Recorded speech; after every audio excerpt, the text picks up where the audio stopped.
moving on to my team of Norwich City, things you think they look bleak for you.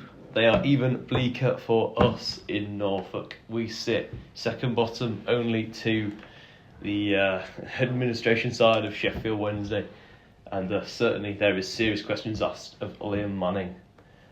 What do you think the issues are at Norwich right now? You watched much of Norwich recently? Cause Can't say I've watched much of Norwich. Unfortunately, I have.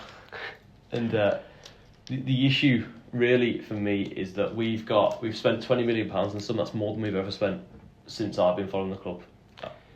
And that's, we've not got value for money. We've got some good players, Kovacevic, Harry Darling from Swansea, really impressed me last season. Got him on a free, but for whatever reason, it's just not clicking. And how long does this go on for? Because Liam Manning is the most unpopular person in Norfolk right now. Well, second most unpopular, probably behind sporting director Ben Napper.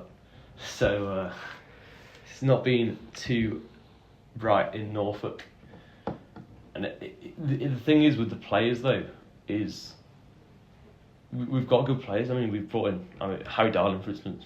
He looked very good at the start of the season, but it feels as if everyone's gone backwards. Do you think it's due to the chemistry with the team? Well, it must be something like that, because it's a good squad. We've got the Championship's best player, in my opinion, in Josh Sargent up front. And even if he's not, he's an elite goal scorer at this level. So we should be scoring more goals than we have been. It's silly mistakes every week.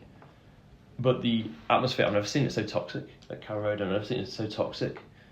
And for the first time, really, there's empty seats. There's visible, empty seats at league games, which never has happened. And there's serious questions now about us going down to League One.